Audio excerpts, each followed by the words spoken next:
ဖို့များလုံးမင်္ဂလာပါကလော့ကလန်နေတော့ပြန်လဲကြိုဆိုလိုက်ပါတယ်ကျွန်တော်တို့ဒါနှစ်ဖက်ညကျွန်တော်တို့စနေနေ့မှာကျွန်တော်ရှင်ပြိုင်ကစားကြမဲ့အာဆင်နယ်နဲ့ကျွန်တော်တို့ဖူအန်တင်းတို့ရဲ့ပွဲကြိုသုံးသက်ချက်လေးရဲ့ပြီးတော့ကျွန်တော်အာဆင်နယ်ရဲ့ကျွန်တော်ဒီနေ့ရာဒီစူပလာလမ်းကြောင်းရေကိုကျွန်တော်အနေငယ်ပြောပြပေးတော့မယ့်ဗီဒီယိုလေးဖြစ်ပါတယ်ဒီဗီဒီယိုလေးမစခင်ကျွန်တော်ရဲ့ YouTube channel လေးညီကိုတွေနဲ့ like and subscribe လုပ်ကြတဲ့ရင် like and subscribe လုပ်ပြီးကျွန်တော်ကိုကူညီပေးတော့လို့ရပါတယ်အာဆင်နယ်တင်းတို့ကတော့ကျွန်တော်ဖလားမျော်လင့်ချက်ကတော့နှလုံးဟိုတော့လောလောဆယ်ကျွန်တော်ဆက်လက်ရှင်တန်နေတဲ့အနေထားမျိုးမှာရှိပြီးတော့ကျွန်တော်ချန်ပီယံလိဂ်မှာဆိုရင်လည်းကျွန်တော်အဝေးကွင်းပွဲစဉ်တစ်ပွဲဖြစ်တဲ့အက်တတီကိုမက်ဒရစ်ရဲ့အိမ်ကွင်းမှာကျွန်တော်တို့တည်ရောက်အောင်စော်ကစားလာပြီးတော့ဒုတိယကြော့အိမ်ကွင်းမှာကျွန်တော်ရှင်ပြိုင်သွားမှာဖြစ်ပြီးတော့ဒီပွဲတော့ကျွန်တော်နောက်ဆုံးကျွန်တော်အာဆင်နယ်ရဲ့ချန်ပီယံလိဂ်စူပလာမျော်လင့်ချက်နောက်ဆုံးအဆုံးဖြတ်ပွဲစဉ်တစ်ပွဲဖြစ်တဲ့အညီဒီနေ့ပွဲစဉ်မှာလည်းကျွန်တော်တို့ကြားထဲမှာလည်းကျွန်တော်တို့စနေနေ့ကျွန်တော်တို့ည7:00နာရီမှာရှင်ပြိုင်မဲ့ပရီးမီးယားလိဂ်ပွဲစဉ်တစ်ပွဲရှိတယ်ပြီးတော့ကျွန်တော်တို့ရှေ့တစ်ပတ်တော့ဆိုလို့ဆိုရင်ဒီကြားထဲမှာတို့ကဗုဒ္ဓနေ့ညအောင်ကျွန်တော်ရှင်ပြိုင်သွားတဲ့အတွက်ကြောင့်ဒီတစ်ပတ်မှာဆိုလို့ဆိုရင်ရှေ့လာမဲ့ပတ်မှာဆိုရင်တော့အာဆင်နယ်တင်းနေနဲ့ကျွန်တော်အင်္ဂါနေ့ညအောင်ကျွန်တော်သူတို့အနေနဲ့ရှေ့ကိုတိုးပြီးတော့စော့မဲ့အတွက်ကြောင့်အာဆင်နယ်တင်းနေနဲ့ကြားထဲမှာဆိုတော့3ရက်လောက်ပဲကျွန်တော်တို့ပြင်ဆင်ချိန်ရှိမယ်တနင်္ဂနွေတနေ့နာ2ရက်လောက်ပဲကျွန်တော်တို့ပြင်ဆင်ချိန်ရှိတော့မယ်အနေထားမျိုးဖြစ်တဲ့အတွက်ကြောင့်ဒီတစ်ခါမှာအာဆင်နယ်တင်းနေနဲ့ကျွန်တော်တို့နှစ်ပွဲဆက်တိုက်ရလက်တွေကောင်းနိုင်ပါမှာအဆင့်1မှာကျွန်တော်တို့ဆက်လက်ရည်တည်နေတဲ့အာဆင်နယ်တင်းနေနဲ့ပရီးမီးယားလိဂ်မှာလည်းကျွန်တော်အမှတ်ရောလို့မဖြစ်တယ်လို့တစ်ဖက်ကကျွန်တော်ချန်ပီယံလိဂ်ဒုတိယအကျော်ပွဲစဉ်ကလည်းအိမ်ဝင်းမှာပဲကျွန်တော်စော်ကစားမှာဖြစ်တဲ့အတွက်ကြောင့်အာဆင်နယ်တင်းရဲ့ကျွန်တော်အိမ်ကင်းနှစ်ပွဲဆက်မှာရမှတ်တွေနဲ့အတူပဲနောက်တစ်ဆင့်ကိုတော့ချန်ပီယံလိဂ်ရဲ့ final တက်လှမ်းနိုင်မှာလားတစ်ဖက်မှာလည်းကျွန်တော်ပရီးမီးယားလိဂ်ရဲ့ကျွန်တော်တို့အစဉ်တစ်နှစ်မှာကျွန်တော်တောက်လျှောက်ကျွန်တော်ဖိအားပေးလာတဲ့မန်ချက်စတာစီးတီးကိုဆက်လက်ပြီးတော့အမှတ်တွေဖြတ်နိုင်မှာလားဆိုတော်တော်လေးမှစိတ်ဝင်စားဖို့ကောင်းနေတဲ့အခြေအနေကိုရောက်လာပြီအာဆင်နယ်တင်းနဲ့ကျွန်တော်ဒီနှစ်ရာဒီပရီးမီးယားလိဂ်ရာဒီမှာအကောင်းဆုံးစွမ်းဆောင်ပြထားနိုင်တဲ့အနေအထားမျိုးဖြစ်ပြီးတော့အဆင့်1မှာကျွန်တော်တောက်လျှောက်ကျွန်တော်ရက်တည်နေတယ်เนาะကျွန်တော်ရလက်အောင်ဖြစ်လဲကျွန်တော်ဘယ်လိုပြောမလဲတောက်လျှောက်ကျွန်တော်ပွဲစဉ်တွေများလာတဲ့အနေအထားမျိုးမှာအာဆင်နယ်တင်းတွေကရလက်တွေကျွန်တော်ကမောက်ကမတွေဖြစ်လာခဲ့တယ်အထူးသဖြင့်ကျွန်တော်တိုက်စစ်စွမ်းဆောင်ရည်တွေမှာကျွန်တော်ကစားသမားတွေနဲ့ဒဏ်ရာရကစားသမားတွေများပြလာတဲ့အနေအထားမျိုးဖြစ်ပြီးတော့တိုက်စစ်ပိုင်းမှာဆိုရင်တော့ကျွန်တော်တွင်းကိုတွေသွင်းဖို့တော်တော်လေးမှခက်ခဲလာတဲ့အနေအထားမျိုးတွေအတူရှေ့တစ်ပတ်မှာဆိုရင်တော့မန်ချက်စတာစီးတီးကကျွန်တော်အဆင့်တစ်ကိုပြန်လဲကျော်တက်လာတဲ့အနေအထားမျိုးပါဒီတစ်ပတ်မှာလည်းကျွန်တော်အာဆင်နယ်တင်းကကျွန်တော်ဒီတစ်ပတ်တပွဲနဲ့ဆိုလို့ဆိုရင်အာဆင်နယ်ကကျွန်တော်စနေနေ့မှာကစားမယ်မန်ချက်စတာစီးတီးကကျွန်တော်တင်းနဲ့နေ့ညမှာကစားမယ်အတွက်ကြောင့် sorry ပါအာဆင်နယ်ကကျွန်တော်နှစ်ပွဲဆက်တိုက်ကျွန်တော်နှစ်ပွဲအတာနဲ့ကစားတော့မယ်အခြေအနေမျိုးပါအခြေအနေမျိုးဖြစ်နေရဒီတော့ကြောင့်တော့ဒီတပွဲကတော့ကျွန်တော်အာဆင်နယ်တင်းကဆက်ပြီးတော့အမှတ်တွေဖြတ်နိုင်မဲ့အခွင့်အရေးမျိုးဒါမှမဟုတ်လည်းတစ်ဖက်မှာသူတို့အနေနဲ့နှစ်ပွဲလောက်နားပြီးသွားလို့ဆိုရင်နှစ်ပွဲတောင်ပြ2ရက်လောက်နားသွားလို့ဆိုရင်ချက်ချန်ပီယံလိဂ်ရဲ့ကျွန်တော်အဓိကပွဲစဉ်တစ်ပွဲ final တက်လန်းနိုင်မဲ့အခွင့်အရေးကိုသူတို့အနေနဲ့စုပ်ကိုင်နိုင်မှာလားဆိုတာတော်တော်လေးမှစိတ်ဝင်စားဖို့ကောင်းနေတဲ့အနေအထားမျိုးပါဒီချိန်မှာကျွန်တော်တို့အနေနဲ့အာဆင်နယ်ကိုကျွန်တော်ချီးကျူးရမယ့်အခြေအနေမျိုးလို့ပြောလို့ရတယ်အာဆင်နယ်တင်းနေနဲ့အဆင့်1မှာနော်တောက်လျှောက်ကျွန်တော်တို့ယာတီအဖြစ်ယာတီတော့မဖြစ်တဲ့ sorry ပါကျွန်တော်လာအဖြစ်ကျွန်တော်5-6လတော့အဆင့်1မှာ6လရက်တည်နေတယ်အဆင့်1မှာရက်တည်နေတဲ့အတင်းတင်းတော့ကတော့အောက်ကအတင်းနေနဲ့တောက်လျှောက်ကျွန်တော်ဖိအားပေးလာတော်တော်လေးမှမလွယ်ကူတဲ့အနေထားမျိုးပါဘာလို့ကြောင့်လဲဆိုတော့အဆင့်1နဲ့အဆင့်2နဲ့နည်းနည်းတော့ကွဲပြားတယ်ဗျာဒီမှာအဆင့်1ကကျွန်တော်တို့လုံးဝအမှားလို့မရဘဲနဲ့တောက်လျှောက်ကျွန်တော်တို့ရှေ့ကနေတော့ပြေးနိုင်သမျှမြန်ပြေးဖို့လိုအပ်နေလို့အဆင့်2ကကျတော့ကျွန်တော်တိတ်ပြီးတော့အဲ့လိုမျိုးမရှိဘူးသူတို့အနေနဲ့အနောက်ကနေတော့မှီအောင်လိုက်ဖို့ပဲရည်ကြည့်တဲ့တော့ဖီအားတွေအပေါ်မှာကျတော့အဆင့်1ကကျွန်တော်တို့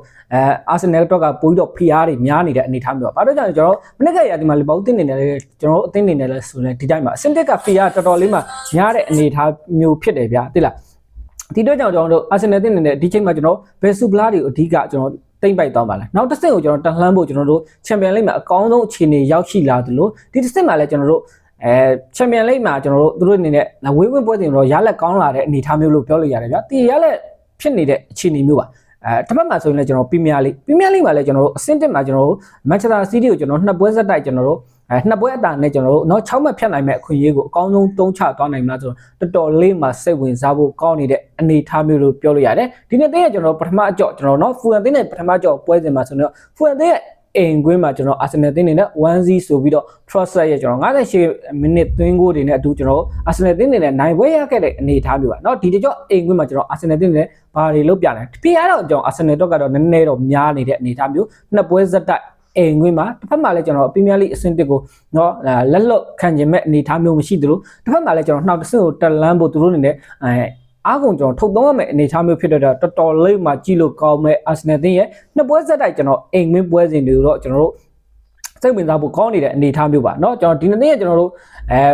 စုံတွေးမှုကတော့တော်တော်လေးမှကြည့်လို့ကောင်းပြီးတော့အာဆင်နယ်တင်းနေနဲ့ကျွန်တော်ဖူဟန်တင်းနဲ့စုံတွေတိုင်းအမြဲတမ်းလိုနိုင်ပွဲတွေရထားတယ်17ပွဲနိုင်ထားပြီးတော့6ပွဲတည်ကြပြီးတော့2ပွဲပဲကျွန်တော်တို့ဖူဟန်တင်းကိုရှုံးနေထားတဲ့အနေအထားမျိုးပါမိနစ်ကရသည်2ကြော့စလုံးမှာဆိုရင်တော့ကျွန်တော်တို့အာဆင်နယ်တင်းနေနဲ့ဖူဟန်တင်းရဲ့အင်မှာ1-1ပြီးတော့ကျွန်တော်အာဆင်နယ်တင်းရဲ့အင်ဝင်အမနိမှာဆိုရင်2-1နဲ့ကျွန်တော်နိုင်ထားတဲ့အတွက်ကြောင့်ဒီတစ်ကြော့မှာဆိုရင်တော့အာဆင်နယ်တင်းနေနဲ့ထပ်ပြီးတော့နိုင်ပွဲတွေရအောင်လားဆိုတော့တော်တော်လေးမှစိတ်ဝင်စားဖို့ကောင်းနေတဲ့အနေအထားမျိုးပါအခုနောက်ပိုင်းမှာအာဆင်နယ်တင်းရဲ့ကျွန်တော်တို့တိုက်စစ်ကစားသမားတွေဒဏ်ရာလူစင်များပြလာတဲ့အနေအထားမျိုးပါသွင်းငိုးတွေသွင်းဖို့တော်တော်လေးမှခက်ခဲသွားတဲ့အနေအထားမျိုးတွေကျွန်တော်ရှိခဲ့တယ်เนาะဘုံမောက်အသင်းကိုတို့အနေနဲ့အိမ်ဝင်မှာ1-2ဆိုပြီးတော့ရှုံးနေပြီးတော့ကျွန်တော်တစ်ဖက်ကကျွန်တော်စပိုးတင်းကိုတော့ကျွန်တော်တို့နောက်ဒုတိယအကြောင်းပါเนาะကျွန်တော်ဇီဒီဆိုတေချပြီးတော့ကျွန်တော်နောက်ဒီ semi final ကိုတက်လာတယ်မန်ချက်စတာစီးတီးကိုတော့ကျွန်တော်2-1နဲ့ကျွန်တော်တို့ရှုံးတယ်ပြီးတော့ကျွန်တော်တို့နျူကာဆယ်ကိုအိမ်ငွေးမှာကျွန်တော်1-0ဆိုပြီးတော့နိုင်ထားပြီးတော့အဝေးဝေးပွဲစဉ်တစ်ပွဲဖြစ်တဲ့ Atletico Madrid ရဲ့အိမ်ငွေးမှာဆိုတော့1-1တေချထားတဲ့အခြေအနေမျိုးရှိတယ်တစ်ဖက်ကကျွန်တော်ဖူဟန်တင်းကတော့နောက်ဆုံးကျွန်တော်ပရီးမီးယားလိပွဲစဉ်5ပွဲစပ်တိုင်းမှာဆိုတော့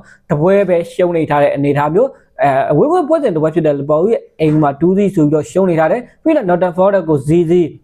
အိမ်ဝင်မှာဘန်လီကို3-1ပြီးတော့ကျွန်တော် Brentford 0-0နဲ့နောက်ဆုံးရှင်ပြိုင်ထားတဲ့ပရီးမီးယားလိပွဲစဉ်34မှာဆိုရင်တော့အိမ်ဝင်မှာပဲကျွန်တော် Aston Villa နဲ့ကျွန်တော်လက်ခံရှင်ပြိုင်တဲ့ပွဲစဉ်မှာဆိုရင်တော့ကျွန်တော်1-0ဆိုပြီးတော့နိုင်ထားတဲ့အနေအထားမျိုးဖြစ်ပြီးတော့အပွဲစဉ်မှာတော်တော်လေးမှကောင်းမွန်တဲ့ကျွန်တော်တို့တော့တိုက်စစ်စွမ်းဆောင်ရည်တွေတွေ့ခဲ့တယ်အဲ့ဒီနေ့ဖူဟန်နဲ့ကျွန်တော် Aston Villa နဲ့ကျွန်တော်တို့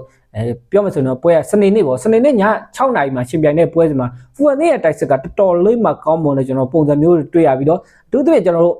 အစတွန်ဗီလာရဲ့ဂိုးသမားအနေနဲ့မာတီနက်နဲ့ကာကွယ်မှုတွေဒါအများကြီးမလုံနိုင်ခဲ့လို့ဆိုရင်အဲ့ဒီပွဲစဉ်ကတော့ဖူဟန်တင်းနဲ့ဂိုးပြက်ရမယ့်အနေအထားမျိုးကျွန်တော်တို့တွေ့ခဲ့ရတယ်ဒီတော့ကျွန်တော်အာဆင်နယ်တင်းရဲ့ကျွန်တော်တို့ဘယ်လိုပြောမလဲတိုက်စစ်စွမ်းဆောင်ရည်မလုံလောက်မှုတွေကဒီပွဲမှာကျွန်တော်တို့ထပ်ပြီးတော့အမြင်တွေ့ရမှာလားတကယ်လို့ဒီပွဲစဉ်ကိုဒါကျွန်တော်အာဆင်နယ်တင်းနေနဲ့ရှုံးခဲ့မယ်ဆိုရင်တော့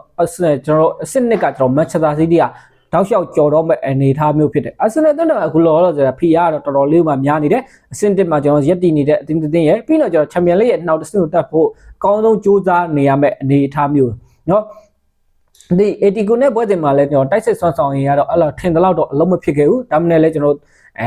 ရတဲ့ရထိုက်တဲ့ကျွန်တော်တို့เนาะရမှတ်တွေကိုတော့ပြောမလို့တီးဖြစ်တဲ့အတွက်ကြောင့်တော့အိမ်ငွေရဲ့ကျွန်တော်ဒုတိယအကျော်ပွဲစဉ်ကပို့ပြီးတော့အာဆင်နယ်အတွက်ကပို့ပြီးတော့ကောင်းသွားတယ်လို့မြင်တယ်ဒီတစ်ပတ်မှာကျွန်တော်ပရီးမီးယားလိပွဲစဉ်မှာအာဆင်နယ်တင်းနဲ့နိုင်ပွဲတွေပြန်လည်ယူနိုင်မှာလားတိုက်စစ်မှာဆိုရင်တော့ကျွန်တော်အပြောင်းလဲတွေမြင်တွေ့ရမယ့်အနေအထားမျိုးလို့ပြောလို့ရတယ်ဘာလို့ကြောင့်လဲဆိုတော့ဒုတိယအကျော်ပွဲစဉ်တော့ဒ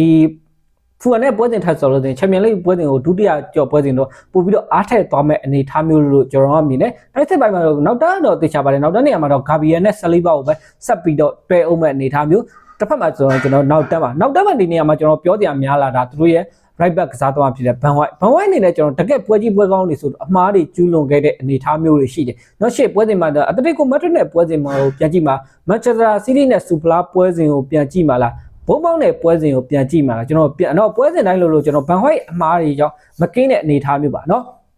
မန်ချက်စတာစီးတီးနဲ့ပွဲစဉ်ကိုပြန်ကြည့်လိုက်မယ်ဘန်ဝိုက်ရဲ့ခေါင်းတိုက်ချက်လွတ်သွားတဲ့အနေအထားမျိုးတော့ကန်သွင်းသွားတဲ့အခြေအနေမျိုးတွေပြီးတော့ကျွန်တော်ဘုံပေါက်တဲ့ပွဲစဉ်တော့လည်းဒီတိုင်းပါပဲဘန်ဝိုင်းအနေနဲ့တော်တော်လေးမှအမှားတွေကျူးလွန်ခဲ့တယ်ဒီနေ့ကျွန်တော်အတလက်ကိုမက်ဒရစ်နဲ့ဒီဂျားထဲမှာရှင်ပြိုင်သွားတဲ့ပွဲစဉ်မှာဆိုရင်လည်းဒီတိုင်းပါเนาะဘန်ဝိုင်းအနေနဲ့ကျွန်တော်တို့ကိုယ် area ထဲမှာသူ့အနေနဲ့လက်ကိုတော့တစ်ချက်ကိုလက်ကဘယ်လိုပြောမလဲလက်နှစ်ဖက်လုံးသူများတွေအနေနဲ့နောက်ပစ်ထားတဲ့အနေထားမှာသူ့အနေနဲ့ဟန်ချက်ပြတ်သွားပြီးတော့လက်ကဘယ်ဘက်လက်ကအောက်ကျသွားတဲ့အနေထားမျိုးမှာဘောလုံးကတော့ကျွန်တော်တို့လက်နဲ့သွားပြီးတော့ထိသွားတဲ့အနေထားမျိုးရောက်ပနန်တီပေးလိုက်ကြတာเนาะဒီတော့ကြောင့်ဒီနေ့ပွဲစဉ်တော